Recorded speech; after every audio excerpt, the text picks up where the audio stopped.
This is project 24 of Hacking with Swift. We're going to look at extensions. Now wait. This is not the same hideous flashback you're having right now to project 16, where we made that Safari JavaScript thing, which had some really gnarly iOS extension code in there. Sorry about that, just the way it works, I'm afraid.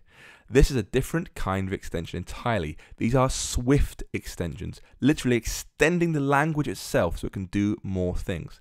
Now, it's not complicated, it's not strange, we're not trying to make Swift do things it wasn't designed to do. In fact, I'd wager that language extensions like these are used in nearly all major projects shipping today. They're that important and that common. For more information, see the website hackingwithswift.com. You can buy this video in beautiful, gorgeous, fabulous, wonderful, beautiful, fabulous, gorgeous, wonderful, high resolution, or as downloadable ebooks starting at just $3 a shot, super cheap, and they have lots more information to help really further your Swift knowledge. Your support is really appreciated. Thank you so much for buying this stuff. It helps me make more videos like this one. You can also find me on Twitter. I am at 2straws. If you have questions, suggestions, feedback, complaints, who knows what, follow me there at 2straws. Get in touch. I'll do my best to help you. Now, launch Xcode. And, surprise twist, do not choose create a new Xcode project. Instead, choose get started with a playground. We have not used playgrounds yet for good reason, because we're making actual projects here. Shippable things you want to build as a finished app and send off to the App Store. Playgrounds are for very quick, immediate, helpful feedback on what you're working with, but they're very bad at actual shipping projects. So we'll use them now because we're just dabbling with extensions, but for real work, you don't use them very much. Choose Create Playground. Make sure you choose iOS and name it whatever you like and press Next and Create. I'm going to just go ahead and select all the code and delete it, and then make the window bigger so you can see what I'm doing. There we go. Now let's start with something really easy, how these playgrounds work. I can say var a equals 5 and then plus plus a. What happens is on the right you'll see a was 5, that's the output of var a equals 5, and plus plus a says a is now 6. I can do it again, plus plus a, and it will say a is now 7, like that. So that is a very straightforward way to test your code quickly and easily. We're now going to make an extension for integers, modify this int, this 5, to do more than it was designed to do. Specifically, we're going to add a new method called +1 that adds 1 to integers. Now that is obviously just the plus plus operator, but that's okay, we're starting small. So delete these two and leave var a equals 5. And above that somewhere, because this is executed from top to bottom, you want to say extension int. I want to extend what ints can do. And my method in here is called func +1, takes no parameters, and returns an integer like that. And what's going to do is say return self +1. Now in this case, self is whatever integer we're working with. So in this case, it'll be a or 5. So with that in place, we can now say a dot +1, and it'll say 6. And I put a 6 here too because it's running this method and it's 6 at that point as well. So it lets us directly modify how integers work, which is very simple, very easy. And it's not just variables it's put into. We can actually say 5 dot +1, like that. And you'll see 6. And it's now saying it's been called 2 times. So you get a lot of detail. So you can, at any way of using integers now, you now get +1 attached to that integer, which is really, really cool. Now let's say we want to modify this, so actually we don't want to return a value like this. We want to modify the integer in line, in its place. So when we call +1, a becomes 6 automatically. If I do here, a, you'll see it's actually 5 still, because we aren't assigning that anywhere. It adds 1 to it, but then does nothing with that return value. If we did a equals a +1, fine, then it'd be 6. But at this point, we're just saying a dot +1, so it doesn't actually modify it, so a is still 5. If we want to modify it in place, we'll say let's not return a value. Instead, let's do plus plus self, like that. You'd think that's how it's done, but you'd be wrong, because you get this Swift error. Now remember, Xcode's Swift errors are not helpful usually. Here's what it says. Cannot invoke plus plus with an argument of type int. Now you should be thinking, wait a minute, plus plus and minus minus, this adds 1 and subtracts 1 from numbers. surely plus plus and int go together like George Lucas and endless Star Wars remakes. They're just native. They're so standard. And you're sort of right, but there's an important thing here. Swift is being helpful. Swift does not let you modify the contents of something you're extending unless you tell it you intend to modify it. We have to make this method call mutating. This will modify its value inside the method. So we just say before it, mutating func plus 1. That warning goes away, and this one now appears. And it appears because we're saying 5, the number 5, the mathematical constant 5, add 1 to it. And it's complaining, well, you can't do that because it's immutable. You can't change number 5. 5's got a meaning. You can't say 5 is now 6. You're now trying to call a mutating member on it called plus 1. And this is mutating. You can't change a constant. It doesn't work. And this is Swift safeguarding your work. We can call it here because A is variable. If we had let B equals 5, or let B equals 5, let B dot plus 1, again, Swift would refuse to let it work because B is a constant. You can't modify constants in mutating methods. So it's telling you, it's making sure your code is safe, which is a very, very good thing. So let's take this a little step further and look at our code from previous projects. Now, before we do that, I want to explain something it's very important. I've glossed over it massively so far because it doesn't matter that much. And it is the difference between functions and methods. I've kind of used them both, and I haven't really explained why I'm using them both. They do mean different things. So I'm going to write for you 2 functions. First, I'll make a class called animal, like that. And in here is a method called bark. And it's going to just println woof, whatever, right? So just prints out stuff. And I'm going to say var poppy equals a new animal, and then poppy bark. Boom. And it calls woof, right? Nothing complicated in that at all. This is a method. If I have another thing over here called bark, and that goes println woof, I can now just say bark, like that. This is a function. Now, you'll notice both have func. It's because Swift really doesn't care either. There's no meth for methods, it's just func. Method, function uses the same keyword, func. The difference is that this bark method belongs to the class animal, whereas this bark function belongs to nothing at all. It's global, it just sits there in the global namespace. That's the difference. A method belongs to a class or a struct or an enum or something it belongs to, and therefore has access to that animal's properties. We could say something like, let's do var name is a string. I'll just put in rover or whatever in there, and we could say woof and then use string interpolation to say name, and that will mean use the name property of my object. It'll figure it out. Whereas this thing does not belong to any class, so it's got no idea what name is. We couldn't put that in there. If I put println woof name, it could be confused. It doesn't exist. So they are different things. Method is a function that belongs to a class or a struct or an enum. Otherwise, they're just called functions. That's the difference. It is slightly trickier than that because of the way Swift handles parameter naming. Swift makes things a bit tricky. If I modify this code, let's take out all this name stuff. Oops. So we had bark, and we'll use some parameters in here. We'll say we'll use volume, which is an integer. We'll do direction, which is an integer, and we'll do, what else does dogs do? Yappiness, integer, like that. So this is dictating what kind of bark it is, right? What's the volume of the bark? Which direction is it in degrees, we'll call it. And yappiness is an integer as well, how yappy the dog is. And we could make that same thing inside our global function bark, like this. Boom. Now, if we call these two one method and one function, they are called in different ways. I'm going to start with this one here, bark, as a function, the global function, not the animal bark, just the global function bark. I say bark, it wants a volume, I'll say volume 10. Direction, I'll say volume, direction 180, and yappiness is 8 out of 10. This is like a poodle sort of bark. That's it. You'll notice that there's no labels attached to this. It just says 10, 180, 8. That could be anything at all. Is that volume? Is that yappiness? Is that direction? I don't know. It doesn't tell you. That's the default for functions in Swift. You don't provide labels for your parameters.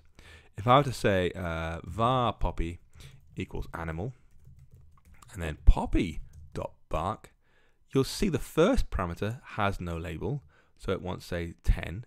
The next one must have a label, direction, 180, and the third one has a label, yappiness, 8. And if I try and change that and say, well, actually, I don't want to put a label there or a label there, it won't compile anymore. Swift insists that everything after the first parameter, so these two, must have the label of the parameter name. The first one's ignored, but the following ones must have a label attached. Now, the reason for this is because Apple's code nearly always uses very long descriptive method names. So it has something like bark at volume. As a result, you can literally read it out. You can say, if I put the code back to what it was, bark at volume 10, direction 180, yappiness 8. So you can read it out as you go. Obviously, bark at volume like that. Volume.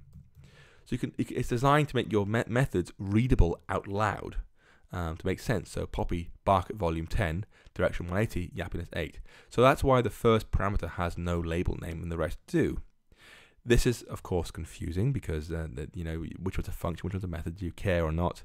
And it gets more confusing because what's actually happening here is that Apple's distinguishing between internal parameter names and external parameter names.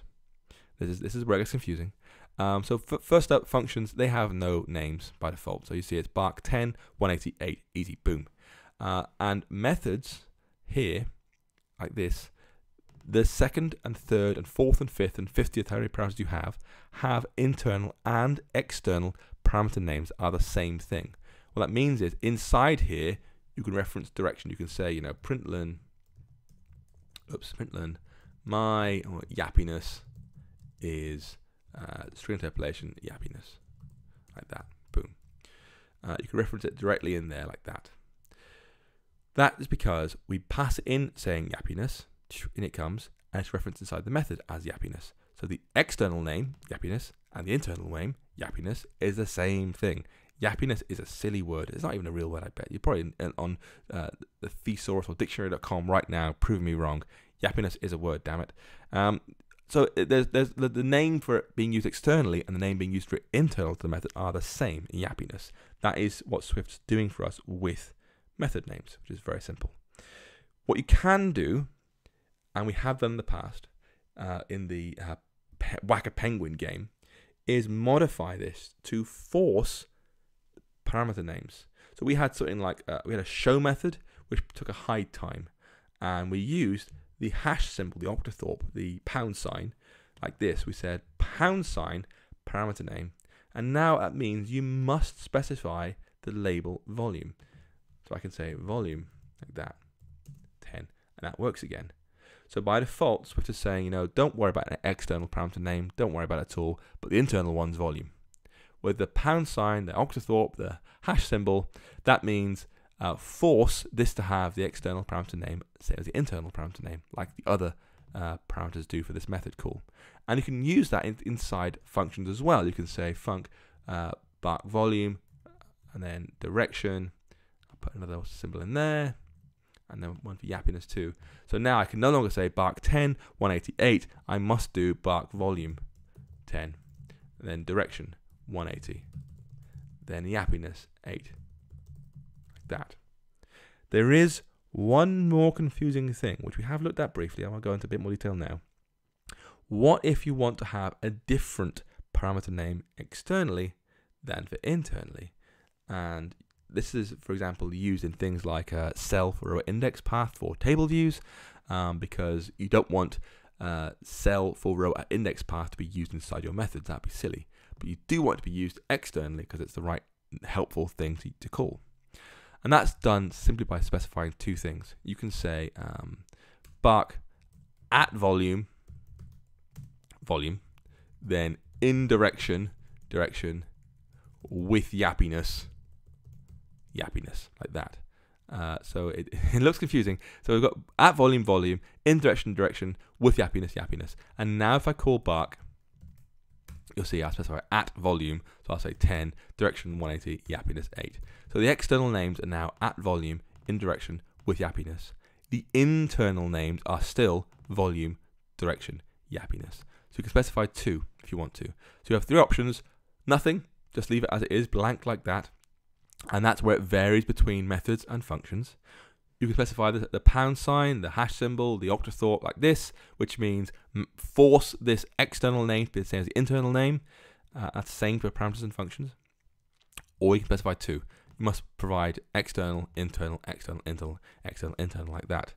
So this is important because let's delete all that code and look at helper.swift. I've used it a few times already. If I pull up an example of it, and type in helper.swift, boom. Let's pull out that one. There we go. From 17. Oops. Open that in text edit. Something quite simple. There we go. Fantastic. So here is an example helper.swift we've seen so far. We haven't looked in here so far for a reason because it doesn't really matter. And you'll see it contains a load of functions. We've been using these sort of semi-randomly so far. They're not attached to anything, so they're not in a class, so they are functions, not methods. And as a result, you'll see I have to write, I'll paste this in actually so you can see it more clearly in my playground. I have to write #min, hash symbol max. I force you to say min and max. Otherwise, calling random int, if I take these pound signs away, like that, I would say random int 510, right, which is just meaningless. It's much nicer to have the pound sign in there so it works correctly. So that's what I've done so far. Question is, can we convert that into an extension? And of course we can, but in doing so it becomes a method. So the way these things are called, this is why we're telling you about methods and functions and so forth, the way they're called differs. So let's clear out all this stuff. We'll add import UI kit to pull in all the standard libraries from iOS. Then we'll have extension int. Let's put in our old one again. So we've got mutating func +1, and we'll just do ++ self like that. Then let's have a new random number generation in here. Now I'm going to say func random. It needs #min int and then #max int like that. And actually I'm going to paste in the code again because it's much easier than doing it from scratch again. It has to be silly. There we go. Boom. Boom. Like that. And it needs to return an int like that. Oops. With a lowercase n. Boom. And that's it done. So we've made it a method now. If we didn't have these hashes, we'd have to specify a second one, but not the first one, which is just weird. So I do use both like that. And that's it done. We've now converted that thing to a method. It's warned me slightly here because, of course it is, because it's now a method. We don't need the hash there anymore because it's required by default, right? That's what I was telling you about the difference between functions and methods. Methods don't require the first one, they do require a second one. That's why I've been going through it, not just because I like talking so much. That's it done. But there's this curious quirk with this.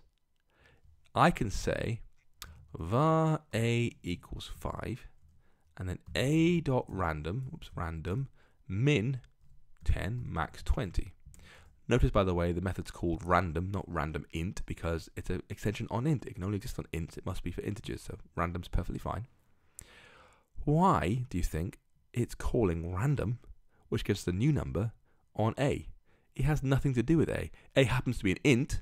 That's what it has to do with a. That's why it's in the int extension.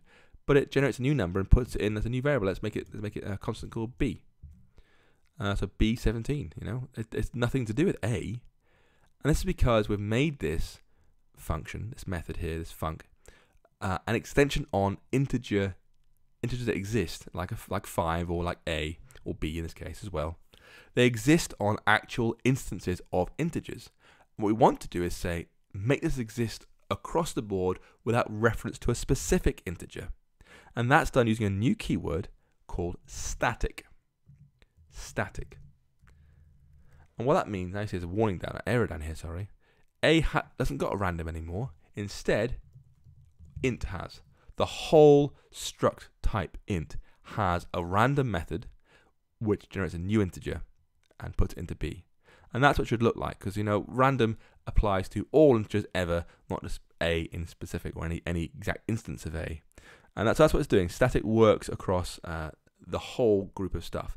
Now this is slightly more complicated for whatever reason Apple's chosen. If we modify a class, so int and string and array and dictionary, these are all structs. If we modify a class like, say, UI color, we want to have a new type. So you've seen already, you can see you do like, let red equals UI color dot red color, like that. And you'll see it's painting in here. It's so helpful. Playgrounds really are helpful. There's our red color. This is not, so this is obviously calling red color on UI color itself. We're not calling it on red. We're not saying red dot green color or something, We're not calling an instance of UI color. We're calling on UI color itself.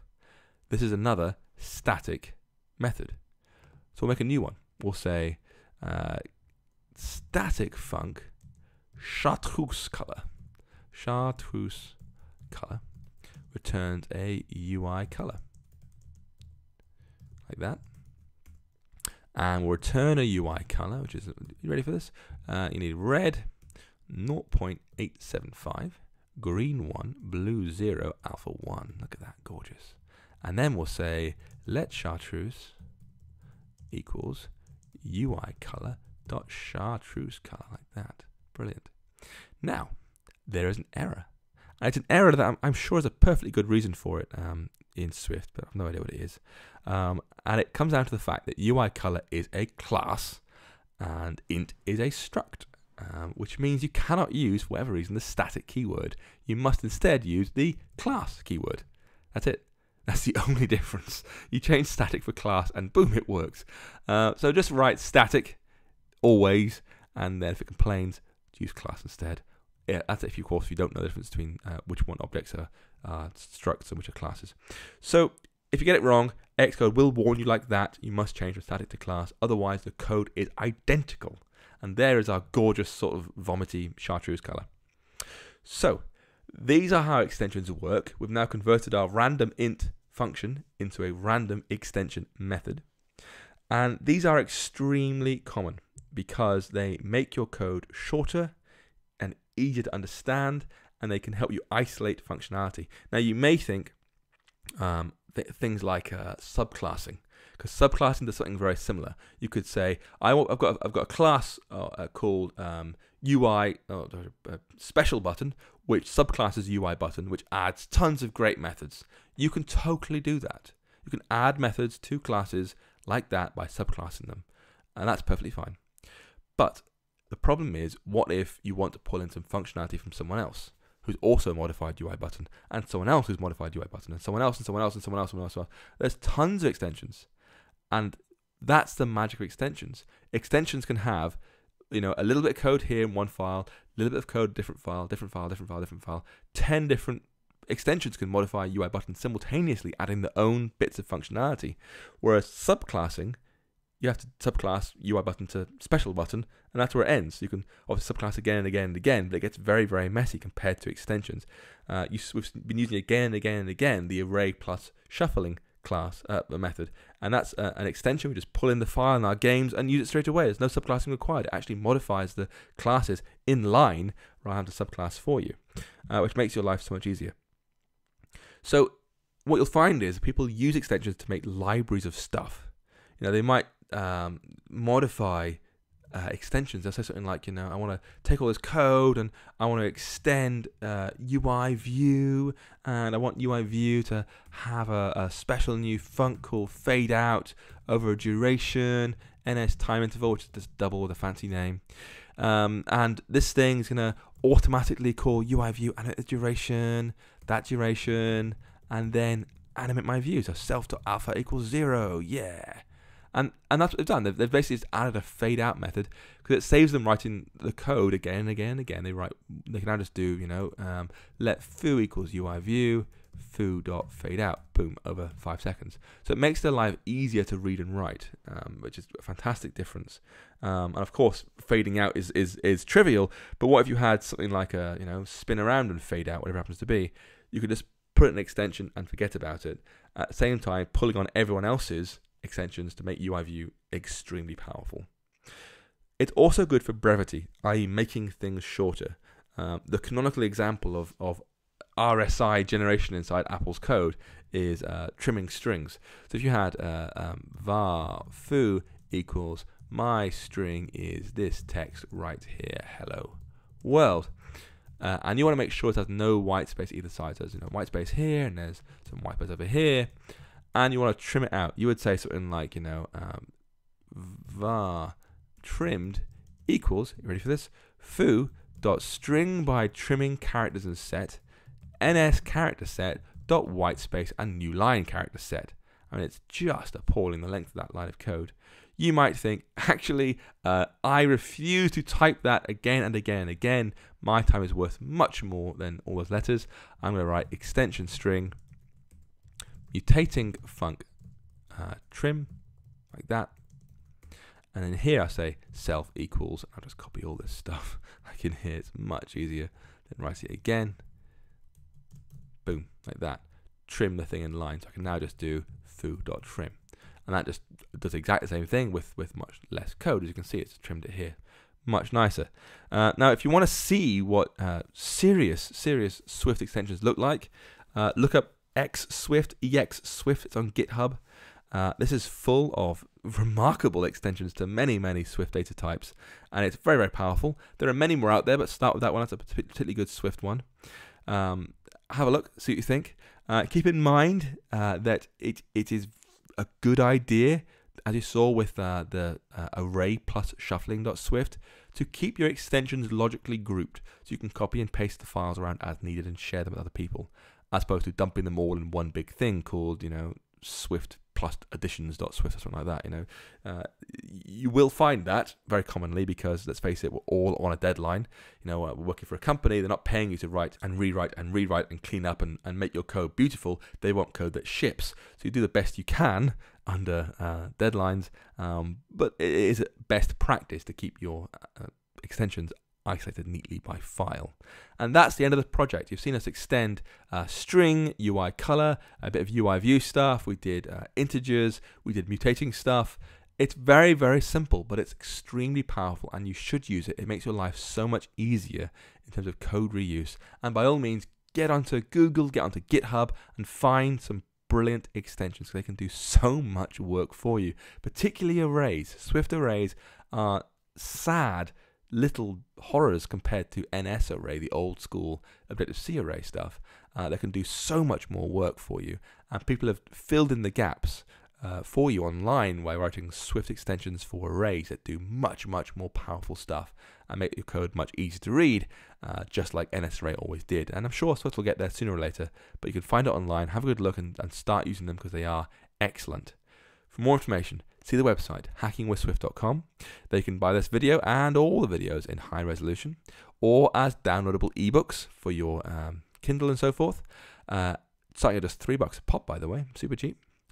Your support is super appreciated, really. It's amazing. Thank you so much for buying this stuff because it helps make more videos like this one.